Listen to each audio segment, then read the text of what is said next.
0-2 pitch, swing and a miss, struck him out. The Philadelphia Phillies are 2008 World Champions of Baseball. Good evening, everybody. Welcome back to another recap edition, a game one victory recap edition of the Phixated podcast. I am your elated host, Mike Azalina, joined by my fellow joyous counter partner, Regzy Boo. And Regz, they did it again. They did. In a game one scenario. It wasn't the way that we initially thought it was going to be after the first couple innings, but the Phillies got the job done and have found themselves up 1-0 on a very feisty and full of fight Arizona Diamondback baseball team. Buddy, how you feeling? I don't know what I'm feeling. If I'm very honest, of course I'm happy. I think the nervous energy hasn't left my body yet. I feel like I'm still watching Kimberly in the ninth for some reason. For many reasons that we talked about a little bit before we started, but I want to go to, if people didn't think we should have a podcast together, we were so in sync that we thought the same exact thing on the last play of the game. Probably at the exact same moment. And yeah, again, I wonder how many other people thought this. If you didn't think that me and Azzy were meant to have a podcast together about this stuff, then it's really all you need to know. We had a couple of these in the last series too, where we would text each other the exact same thing a second after one another. What's funny is we didn't text each other about this one. We just happened to talk about it when we signed on here. We texted about something else though, right? We both said, oh, that was like a piss missile or something, or just everything's fine in a glove, I think is what you sent. And I literally, right as it came through, mine was on its way sending. Yeah. And it was like after Rojas grounded out late in the game, it was like, geez, what do they got to do to find a spot right now? This is what happens when not in the bleachers. When you think back to it. And funnily enough, I went up to E-Town this past weekend. We homecoming. Yeah, we had some stuff get canceled in the afternoon, and we just kind of decided, screw it. Ange and I really wanted some rhino fries, so we said, hey, we'll drive the boys around campus. I took them up to the baseball field. They were very excited. It's a beautiful field. Showed them the house. Showed them our old stomping grounds. Did you knock? No, we were just driving by. My side had some good Halloween decorations though. But did you knock? Wow, what a weird play by the Cowboys there, by the way. Good, I hope they lose. Did you beep to the house? No, I gave it a salute as we drove by. I beep whenever I drive by. Yeah, that's a good one. But yeah, then went and had some rhino fries and some TJ Rockwells, and drove home. You didn't really stop at the tent or anything. No, there was nobody there. I don't know. They might have moved it inside, is my guess. Yeah, because it was raining pretty good. No, we just drove around, pointed out the buildings to the boys, and then showed them the baseball field. All right, the Cowboys have pulled ahead 20-17, but they threw a pass on 3rd and 10 that was incomplete and left the 2-minute warning on the board. Oh. The Chargers have no timeouts. All right. So there's 2:19. The Chargers probably get, depending on if they can get to the sideline, they get 2 or 3 plays off before the 2-minute warning. Yeah. So interesting choice there. It would be nice for the Chargers to pull this off because it would keep the Eagles with a 2-game cushion. But we're not here to talk about the Eagles, right? That's right. We're here to talk about E-Town. I got us off on a tangent. E-Town homecoming. E-Town homecoming. Yeah. That's what we're here to talk about. All right, let's your one and only place for E-Town homecoming recaps. That's right. There's only one place that you can find out about Blue Jay. That's right. Blue Jay October Mania in Maybe we should we should just go make them pay us to talk about sports and do a podcast for them. That's what we really should do. I mean, listen. Former Intramural stars. Basketball player, former intramural stars, former homecoming king, former Mr. E-Town, all in the show. Oh, the Mr. E-Town. Have we talked about that in one of these intros yet? I don't Those know. shows? I don't know if we have. We're going to save those for a different time. Maybe in a March episode when there's not a whole lot to talk about. That's a great, that's a a good idea. That's when we held it. So those stories are epic. What a weird time of life that was. We'll revisit that. That's right. That's called a teaser, everybody. Keep the auto download clicked, subscribe to the YouTube channel, all the good stuff. That's right. Just everybody get ready, get on your horse, get on the rocket ship, and buckle right on in. So we're gonna jump right into this podcast, this recap, as soon as I see what the penalty is against the on the first play of this drive here, because the Charger offsides, so they're probably gonna they're accepting it, so they have the extra down. Not a bad decision. 1st and 5. All right. We're going to keep both going. I know that we're really here to recap the Phillies, but this game matters for the Eagles. So, all right. So Corbin Carroll on the first pitch, of course he did, right? I singled. Yeah. I was I thought was like, of course he did. Like, just like you said, like this guy's never going to get out against us is what I thought after that. He's freaking obnoxious. Can I just tell you though, right off the jump here that I was actually at a bar. Oh. For the beginning of this game, and I walked to it. It's about a mile away. Okay. So what I did was I watched the first inning, full inning, and then I started walking with the radio on. Yep. So as soon as the last out happened in the bottom of the first, I started going so that I knew, that it was going to be a little delayed. Yeah. At least I know, right? So I'll tell you where I was when all these things happen as we go. So I thought the same thing, but then you got Marte swinging, you got Pham swinging, and you got Walker to ground out weakly to Trey to end the inning. So look, you let Corbin Carroll, and interestingly enough, neither team really tried to take a bag. Yeah. Now Moreno also has a freaking hose. Yes. So, and I feel like Gallen does a decent job. Yeah, he's not slow by any means. We'll see what happens with Knowles tomorrow. Well, yeah. So, then listen, the Phillies decided that they were just going to go off, and we talked about it last night that this is where Kyle Schwarber has really turned it up as a Philly in the NLCS. He was bad last wild card. He was bad last NLDS, and then in the NLCS, he just lit it up. Remember the Yu Darvish home run that went for years? Yes, I do. I mean, he did it again tonight. It wasn't the same distance, but it was a P off the bat. Oh my gosh, it was still going up when it hit that scoreboard that hangs off the second deck there. So, what do you think the exit velocity was? 113. 117. Yeah, it's good stuff right there. So then Trey came up and hit another piss missile, 103 miles an hour off the bat for an out. And then Birthday Boy came up and decided, I'm not going to be outdone. Here's 109, same distance, 420, as Schwarb's home run. Just smoked. Yep. It's a wonder that they decided that they were going to pitch to him in the first inning with nobody on base, in and out.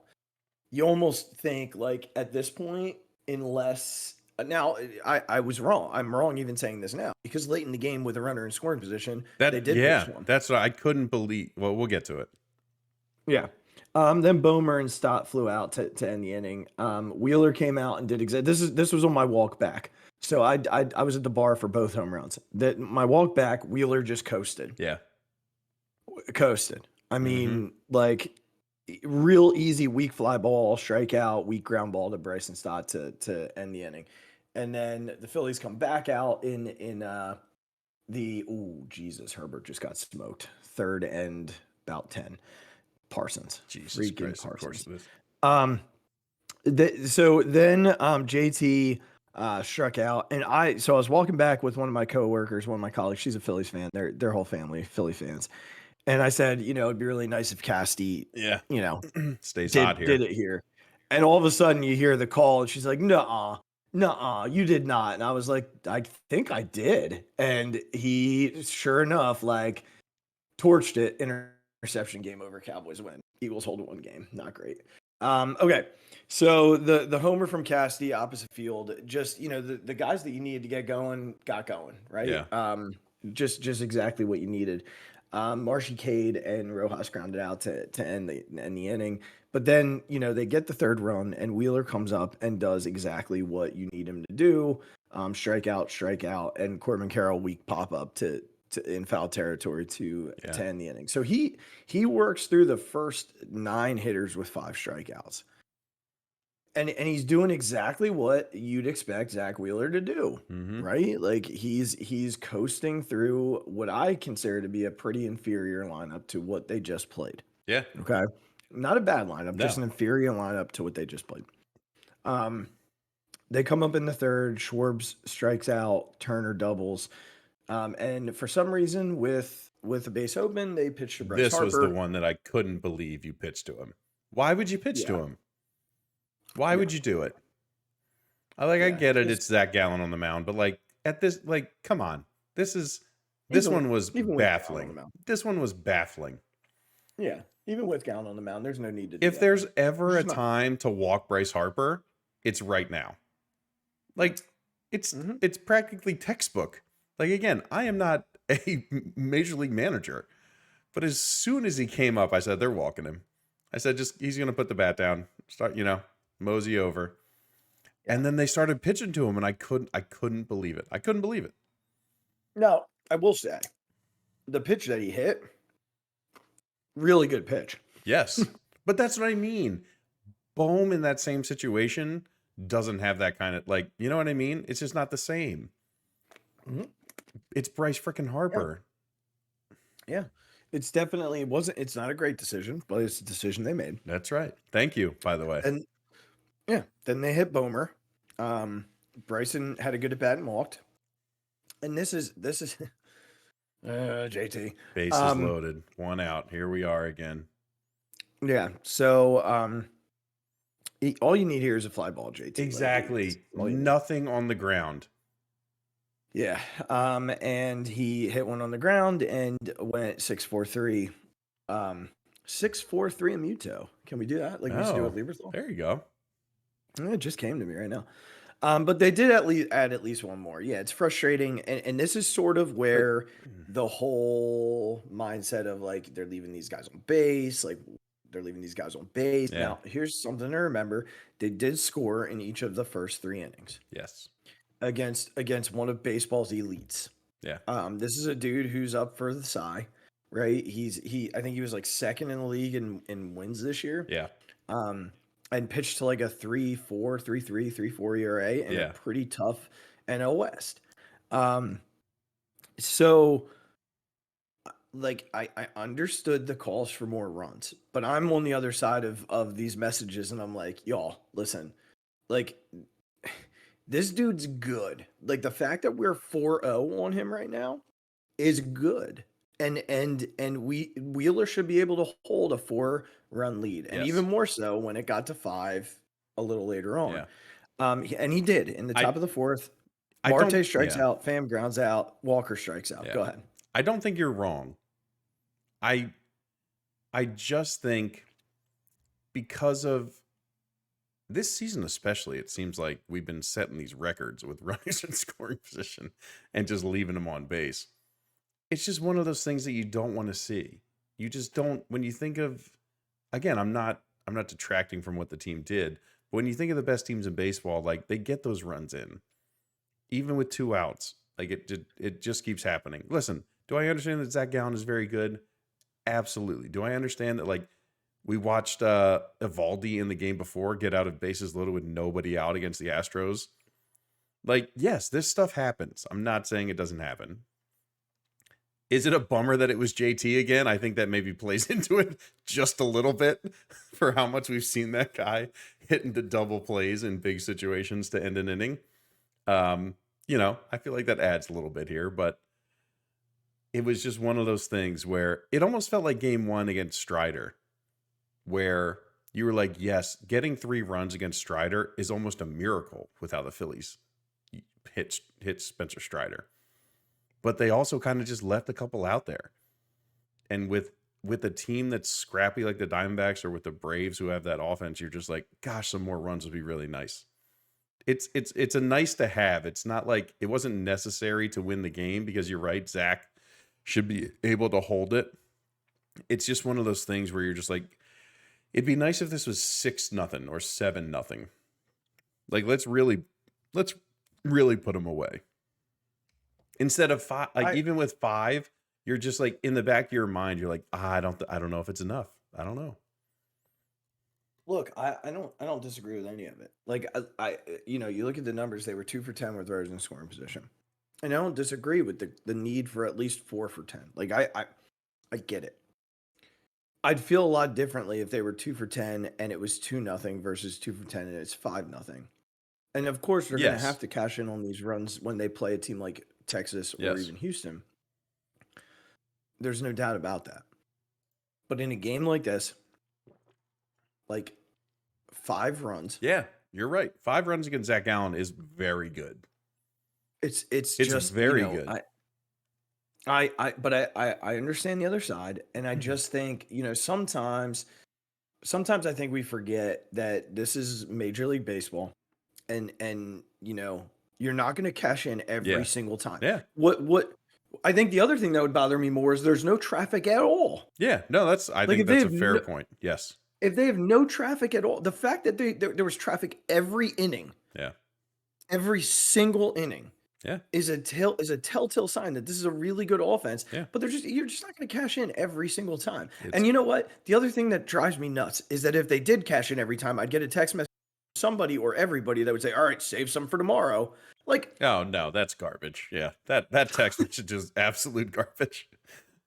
But it's one that it's one that I get from like 15 people when they score 10 runs, and I understand it's more of a baseball like innuendo than anything else. Yeah, but like you either want them to score a ton of runs or you don't want the them to whole score save it for tomorrow thing is absolute garbage. But so they get through the 4th with like nothing. Cassidy grounds out. Marsh singles. Rojas, there he is. With a bullet double down the left field line. He's on the board. And he's on the board. Second and third with 1 out and Schwarber up. They have the infield in. Again, Schwarber hit this ball right on the freaking nose. This ball was hit 111 miles an hour right at Christian Walker. Really hard. Credit Walker for 2 things. First of all, not diving out of the way like a bitch. He just ate it. Yeah. And then not just eating it, but making a beautiful throw to Moreno. Now, here's the thing. I still believe that it was kind of close, wasn't it? It was close when they kept showing the replay. It was I actually close. think he was safe. I don't know if I ever saw something that I felt like. I don't know if I ever saw the replay where I was like, "Oh my God, he's safe." It always just. I think that's why they didn't. It always just kind of looked like, man, that was a lot closer than it looked like in real time. But I do think that like if you're looking at it, you're like that. Oh yeah, it might have been safe, but I don't think there was enough for them to go to the replay to overturn it. Yeah. And again, but this is This is one of those scenarios. This is one of those scenarios where they had 2nd and 3rd. So this is like one of those they didn't cash in here. Right. But Kyle Schwarber hit a ball 111 miles on the an hour, right at somebody. Yeah. Yeah, Like, if Walker right has to make somebody. like a backhand or something like that, like it's probably not happening. It's hit too hard. Right. And again, That's what I mean. and it's so hard if for he hits it a foot to his right, it's a hit. It's And so there's 2 hard for runs. Marsh to read that too, because it just hits so hard. And like some people might say, like, because Walker didn't field it cleanly, maybe if Marsh breaks immediately, he kind of gets there.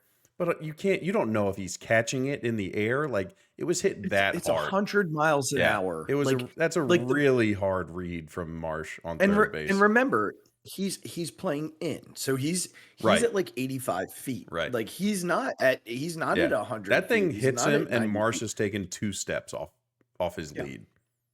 Yeah, probably puts him with the secondary. You're supposed to take off a third, which probably puts him about 56, 60 feet yeah, away. Yeah. 56 to 55 to 60 feet away. So 111 miles an hour. And again, it took a perfect throw. Everything on that play look, credit Christian Walker. He made a good went play. the right way. Right, which is what I'm saying. So like those are 2-year runs right there. Because if that ball is lifted even a little bit, Yeah. or hit a foot to his left, a foot to his right, that's 2 runs. They're 4 for 10 with runners in scoring position. Yeah. And we're having a very different conversation. Yeah. So, and that wasn't the only time throughout the night that they hit a ball right on the screws. And it also position. feels worse because nobody behind him, like Turner, didn't get a hit either. No, Trey grounded out softly and ended the inning. So it makes it worse that nothing happened. Wheeler comes out and a 1-2-3 inning again. Went through Moreno, Gurriel, and Thomas. And this is why I got angry in the 7th, because that's basically who he was facing. He was facing 4, 5, 6. So it would have been Walker, Moreno, Gurriel. Harper led off the 5th with a walk. Bomer hit a bullet at Evan Longoria for out number 1. Gallen then threw a wild pitch and Bryce moved up. Again, here, Stott hit a bullet to left field. So that's one of your other, that's an out with runners in scoring position. But then JT came up and picked him up. Yeah. And knocked him in to make it 5-0.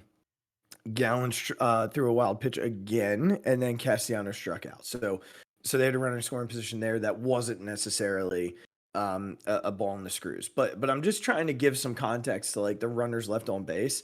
And runners left in scoring position. In the 6th, here's where it got a little bit dicey. Wheeler gave up the leadoff single to Longoria, and then the home run to Perdomo. And I was mad here, Regz. If I'm being honest. Yeah, you should be. If you're gonna give up a single to Carroll and then a home run to right again, that's gonna happen. Yeah.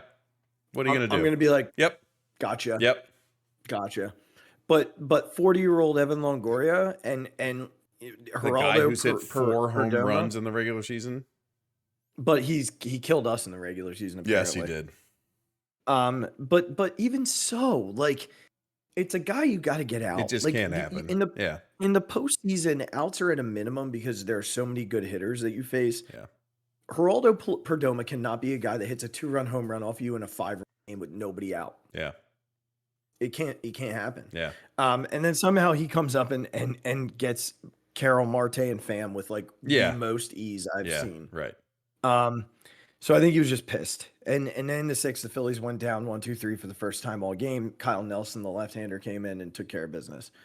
Again, but I wasn't I'm not afraid of that guy. Like, that guy didn't have anything. Like, I think I'm more afraid of Brad Hand. You know what I mean? Like, I understand. I'm not saying he didn't do fine. Like, he did great, honestly, for that guy, Kyle Nelson.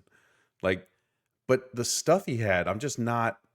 I feel like the Phillies like watching him a little bit and sort of timing it up. Like, I just feel like I'm not that afraid of him. Yeah, I think they'll get him at some point. But he's not. He's also not there. Like, no, he's not there. Yeah, sure. So,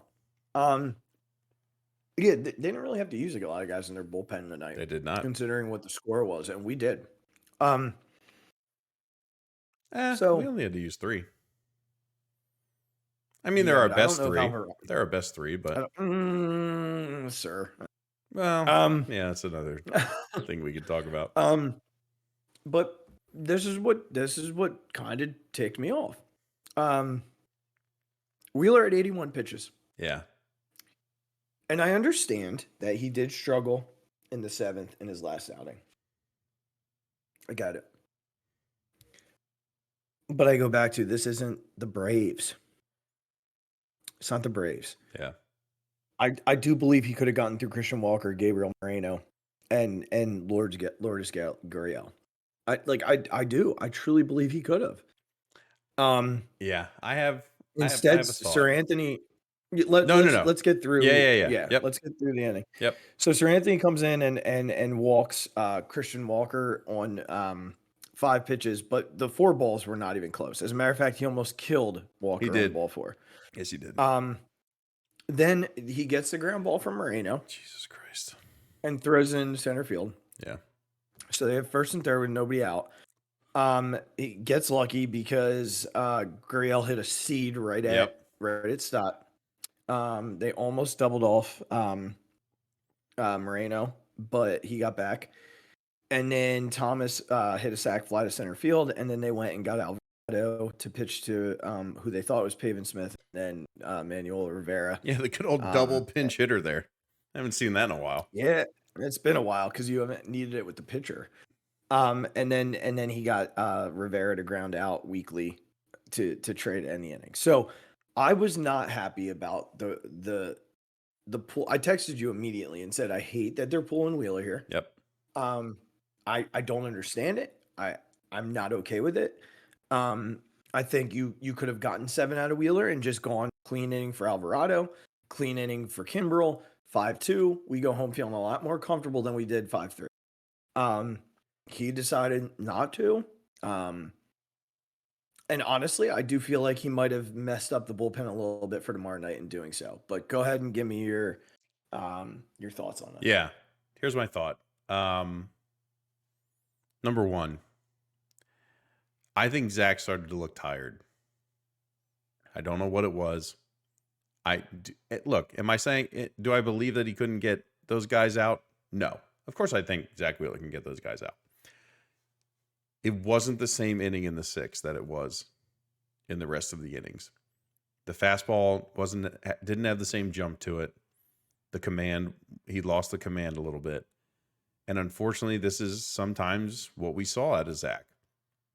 And if I have a choice, I want to pull him to get him more rest because we need him in another game this series. I understand it's on regular rest. I understand that, in the normal scheme of things, playoff pitches are different. Playoff innings are different.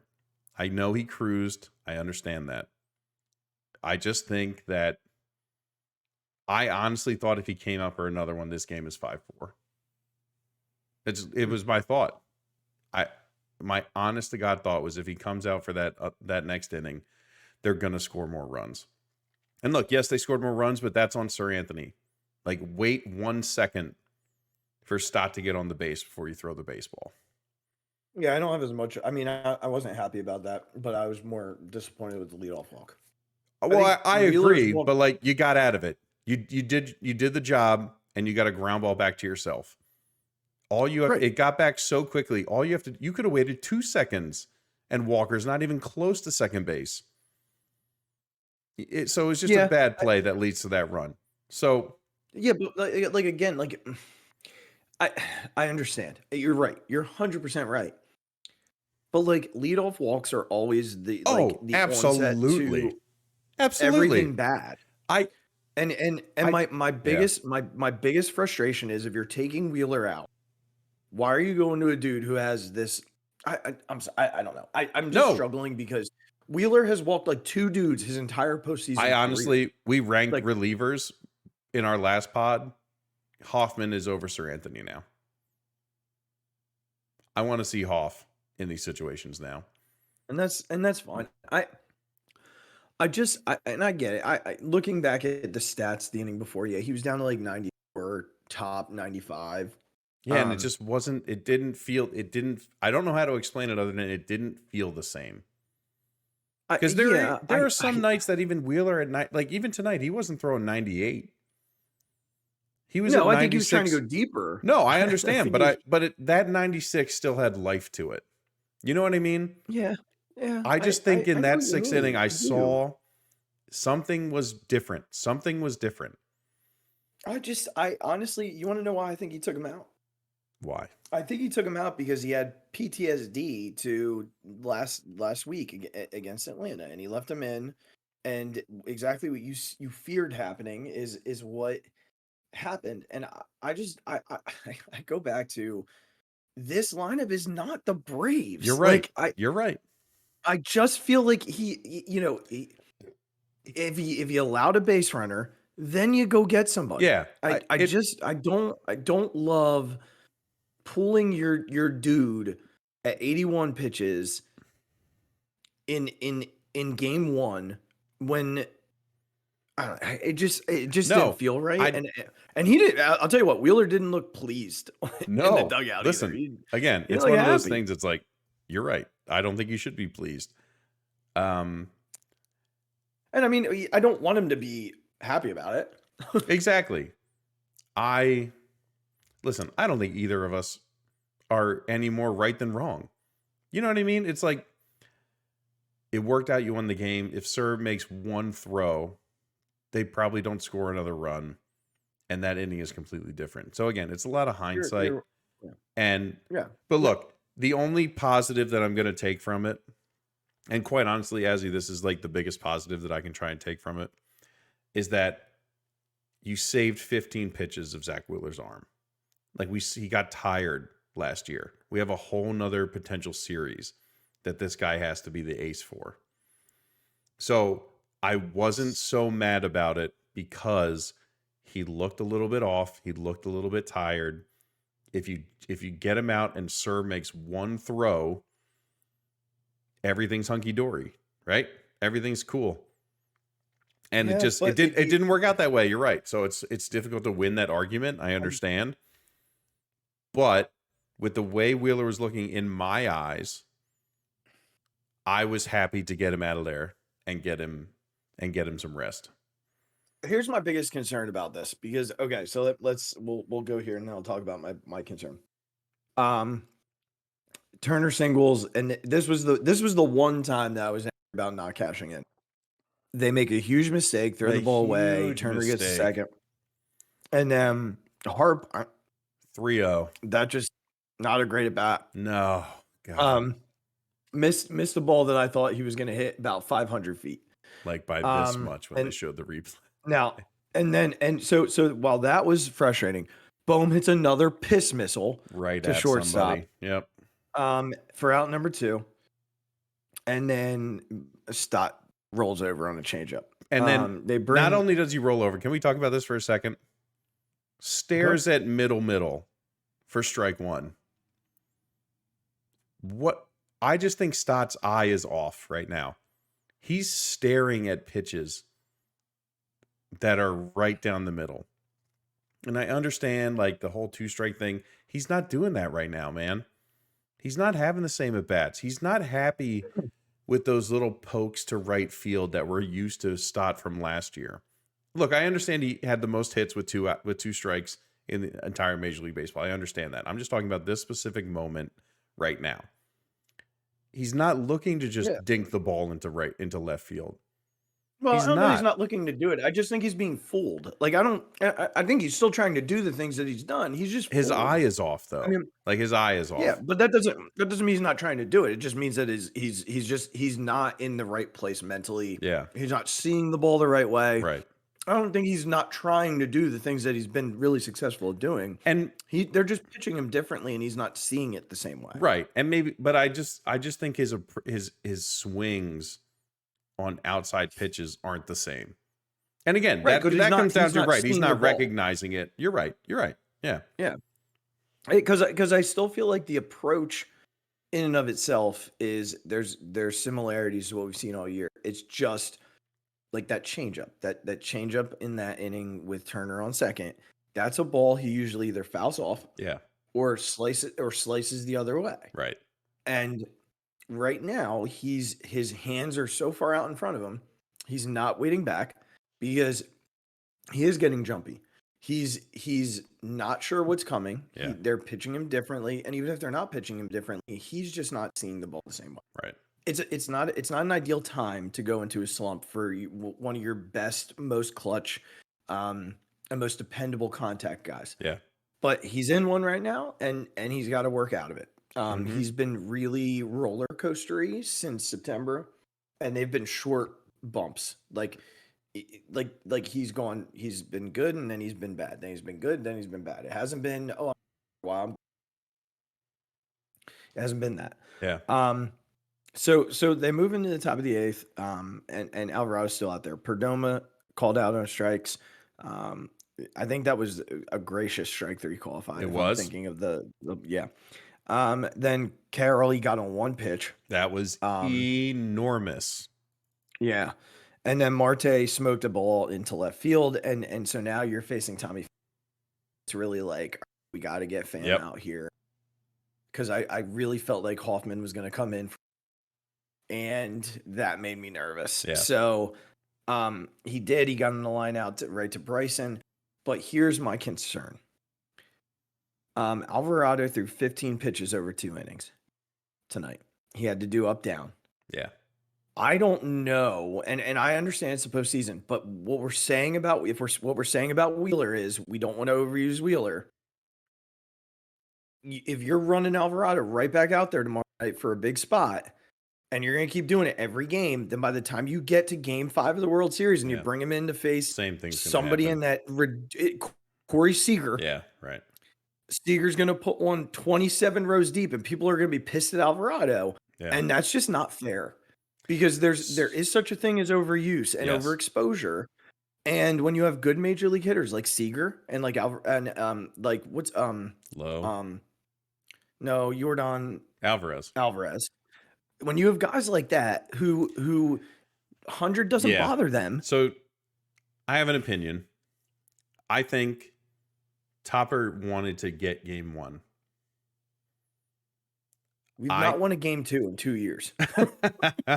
So listen, so then that means I would also love to have Game 2. That means Soto's coming out. You know what I mean? Or Strom. Like I just think I get it. Look, yeah. I think this is your dude. I know, I completely understand, and I think you're right. But I also, what I'm hopeful for is that if we hit Zach Gallen, we can hit Merrill Kelly.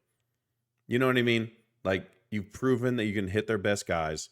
Come out. But it also comes down to Aaron Nola pitching well. Okay. Listen, I'll be in the stadium. So far, Aaron Nola hasn't lost a game with me and my boys in the stadium. So you better knock on wood, man. Just say I will. If you can hear that in the microphone. I did. But look, I think you're relying on your offense to continue to hit. You've beat their best pitcher. Now go out and beat their second best. And I think in Game 2, if you have to bring out Soto, like, you have to do it. It's just what you have to do. I don't think you run Alvarado back out there. Regardless, I think if Carroll's up, you bring Soto. Like, you just have to do it. You have to allow other guys to step up in this position. It's the reason we have this bullpen.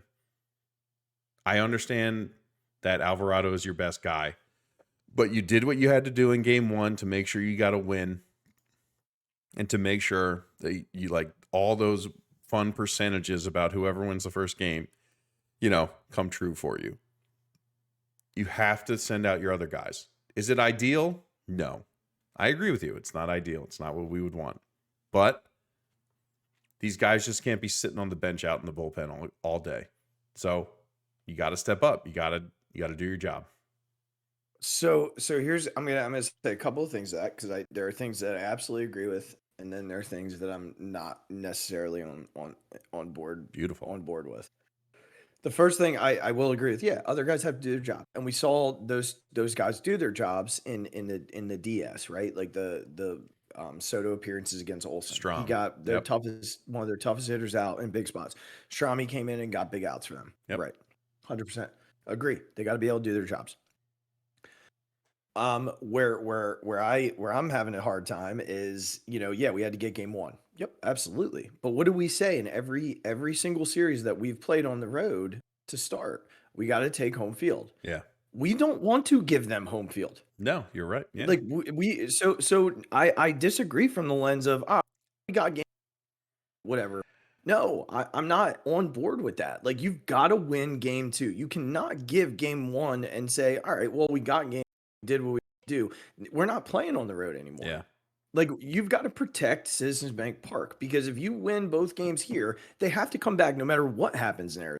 And all you've got to do in Arizona, that's it.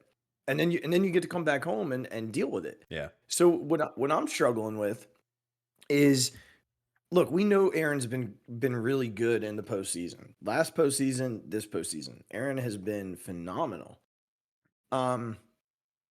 We also know there's going to come in at bat, unless the Phillies just go offensively tomorrow, unless they just absolutely tee off.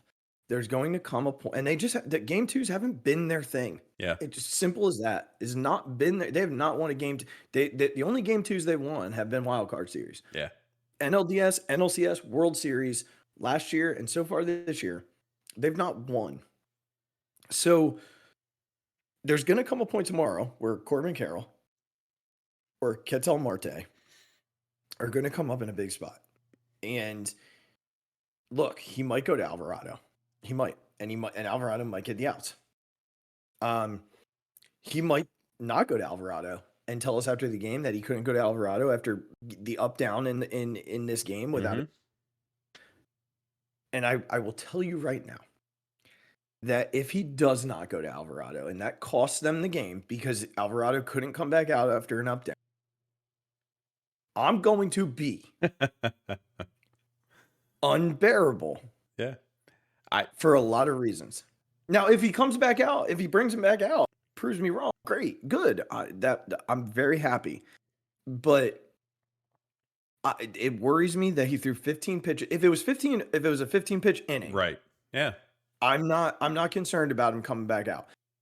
But there is something to be said about he threw 6 pitches and then had to sit down and it was a lengthy inning, short inning, and then he came back out and threw 9 more. Now I know it's the postseason, but you know what happened to Alvarado last year. It got to a point where he just wasn't as good as he had been. I think that, and I worry about that. You're not wrong. I just think that this is what you traded Soto for, right? This is the reason. I don't disagree with you. I don't disagree. And again, he either comes out and does his job or he doesn't, and then either of us are right or we're wrong, and that's how it goes. I just think, and we also, I hope I'm wrong. No, I know, I'm not saying that, but to also kind of counter I'm that, wrong either way. have we had a game 2 at home out of a wild card series in the past 2 years? No, right? No, I mean we've only played one home series. So against the Marlins, all those game 2s we've lost have been outside of the wild card, have been on the road. Yeah. I mean, it'd be great to oh no, and I'm not again not arguing your position, but like having a game 2 like this at home, I feel like makes a difference. I hope it does. Yeah, me too. Me too. I hope it does. But you used your best weapon tonight when you could have just had him come out in 1 inning. You had to use him over 2. I'm struggling with that, and that's fair. I know that Topper has not been shy about deploying him in any situation, but I just want to keep in mind that if I'm talking out of both sides of my mouth when I say this. Yeah, you bring him out tomorrow and he does his job, great. But we also have to remember that you've got. If you win a game tomorrow and you use him, you've got 2 more games to win this series, and you got 4 more to win in a World Series. And those are both really good lineups with really good left-handed hitting. And you can't afford to overuse them, but at the same time, you got to win to get there. And if that means using Alvarado again tomorrow, you got to do it. Yeah, I just think your first choice has to be Soto tomorrow. If it's not going to be Alvarado, yeah. I think I just think regardless, just you need to only bring in Alvarado if it's desperation time. If you're up 2 or 3 runs and you got the lefty coming up, you got to put in Soto. You have to. He has to be able to do his job. Again, he did it against Matt Olson, one of the best left-handed hitters we've seen this entire year of baseball. So I see no reason to not bring him in. Yeah, I mean, we'll see. Obviously, it means that they'll probably go to, And again, if Sir gets out of his inning like he should, you do bring Alvarado in on a clean inning, and he doesn't have to get back up. Yeah. So, or if they use Wheeler. All right. So then, I see what you did there, you son of a bitch. Of course, I'm not going to stop with that. I think it was ridiculous. I think it was classic over managing from a guy who I usually trust. Just couldn't believe he did it.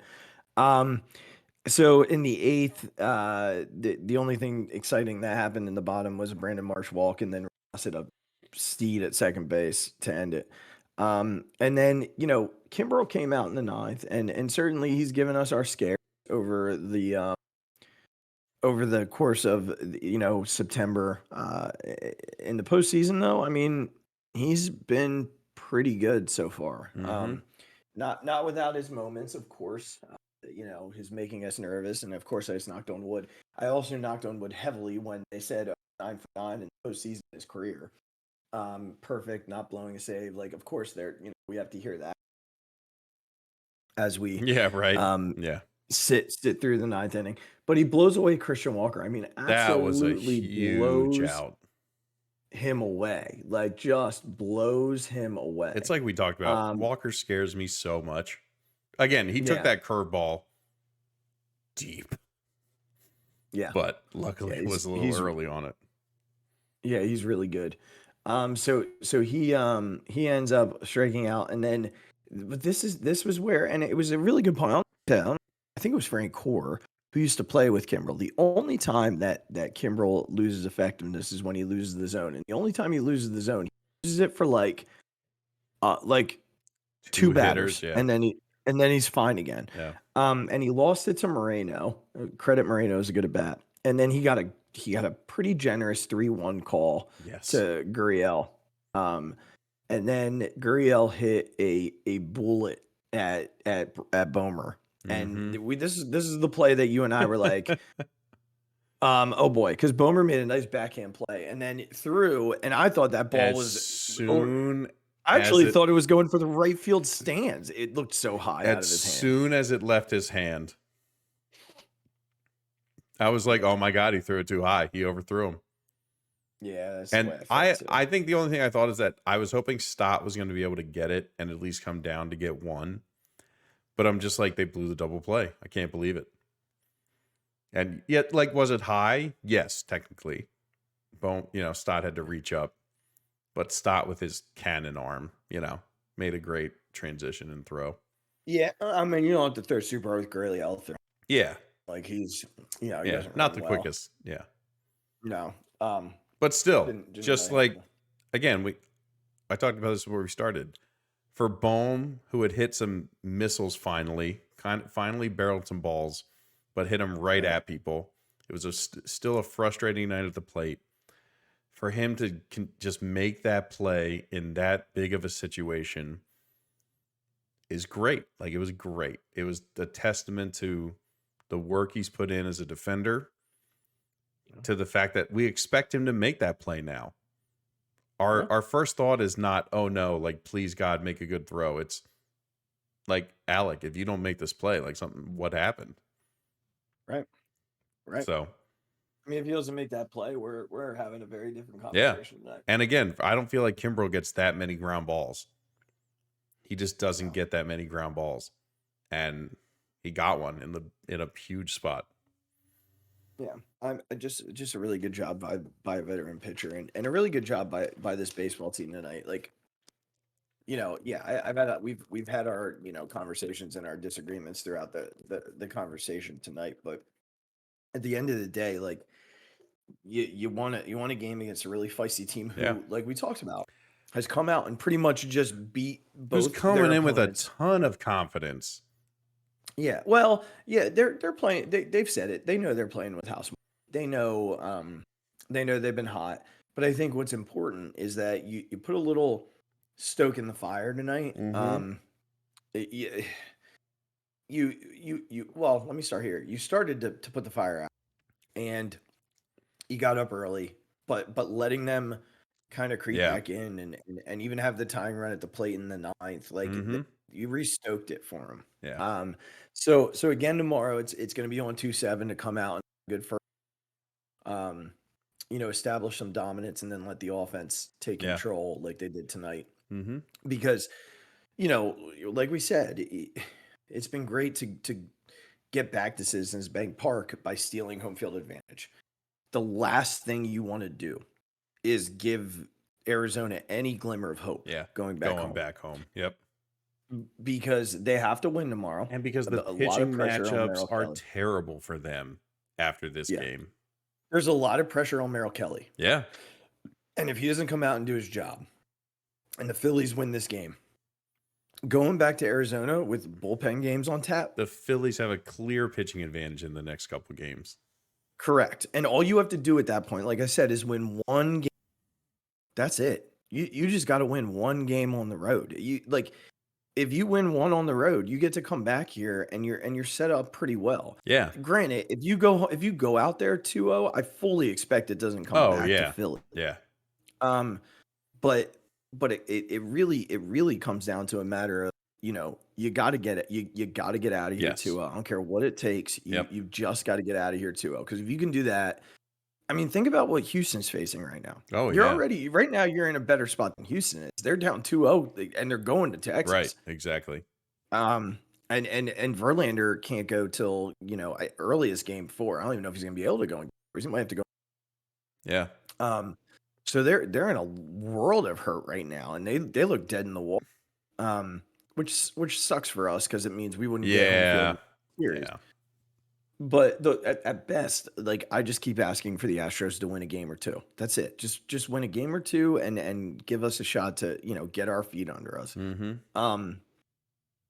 But you win tomorrow, and tell me that you and I aren't sleeping really well tomorrow night and Wednesday night, knowing that you're going to Arizona 2-0 with a huge pitching advantage. Right. And a team that's going to this is a team, the Phillies are going to hit well in Arizona. Yeah. Like that place welcomes this offense with that air. And someone made a great point, is that Rojas wasn't playing when we were in Arizona last time. So having Rojas and Marsh or Pache in left and center makes a huge difference in a place like Arizona. Yeah, it does. Where that field just goes forever. Or even a Marsh, even Marsh or Pache, whoever's playing left field, it makes a huge difference. It does. It absolutely does. And I couldn't agree more with the idea of, having the defense entirely changed. My thought is, this is a team, the Diamondbacks I sent you this message earlier. Kevin Stein talked about it on the radio broadcast as I was walking back. He was like, this is not a team who's hit for a ton of power. Yeah. They ended up facing two teams who are in like top 5 in home runs allowed in the postseason. And in that game 3 where they beat up Lance Lynn, they faced the guy who led all of Major League Baseball in home runs allowed this year. Mm-hmm. So tonight, they got one. But that's not what they had been doing. They had been hitting homer in the first 2 series. And this is the thing I worry about with Nola, who's had home run issues this year. Mm-hmm. So my hope is that he continues to do what he's been doing and keeps the ball in the ballpark and really, battles tomorrow. And I think a good outing for me tomorrow, with the way the offense has been going, is six innings, 2 runs, and I feel good. Yeah. That should get the job done. Well, without Alvarado, I don't know. But hopefully he can go, and all my bitching is not, worthy of this podcast. But who knows what the decision is tomorrow. I know there's a day off.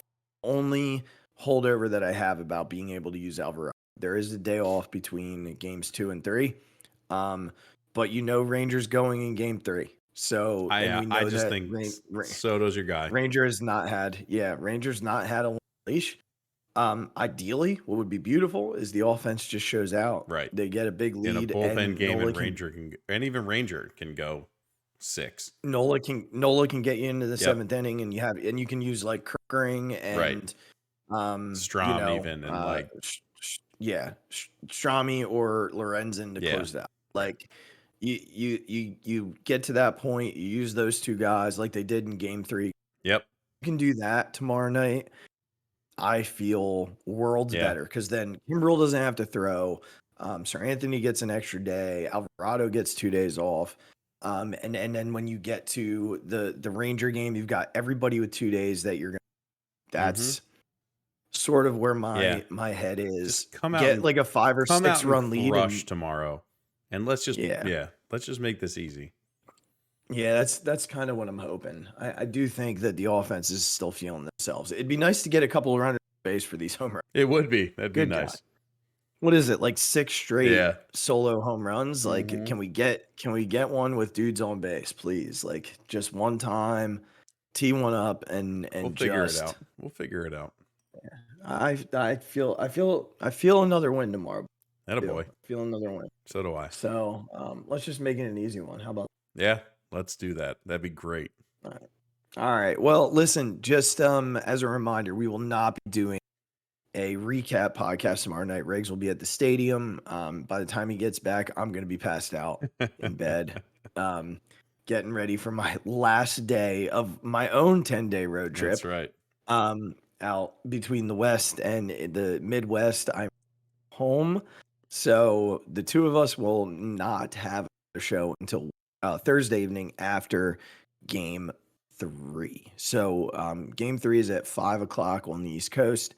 And we will record following game 3 and be ready to bring you a recap of both games and then a preview of the Eagles and Dolphins on Sunday Night Football. The Eagles will be debuting the Kelly Greens on Sunday night. Love it. Yep. And it sounds like Lane's going to push himself to play on Sunday night. He is a monster. It's unbelievable. This guy is just a unbelievable. beast of a human being. Yeah. I look, if he didn't play on Sunday, I would have been, let's get back to the command.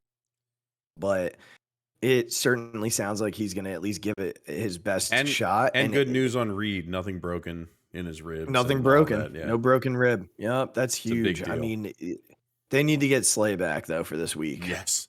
Yeah, Yes. Can't tell you how badly they need Darius Slay back. I mean, week. and Reed, just someone who just is competent. Expect a lot of playing off the ball. Yeah. With Tyreek Hill and Jalen Waddle. Just be ready for that to be the plan. We'll talk more about that when we preview the game on Thursday. But I do anticipate if Lane doesn't play, they will have a plan to protect whoever the hell's playing right tackle. And I hope it's not Jake Driscoll. I really do. I really hope it's anybody but him. Jack Driscoll. I always say Jake, and I don't know why. It's all right. Anywho's, y'all, we will talk to you on Thursday. We cannot wait, and we hope that it's after the Phillies take a 3-0 season or series lead. That would be the most ideal. We will be in such a good mood if they're up 3-0 heading into the Again, a game 4 that Friday. the Diamondbacks have nobody to pitch.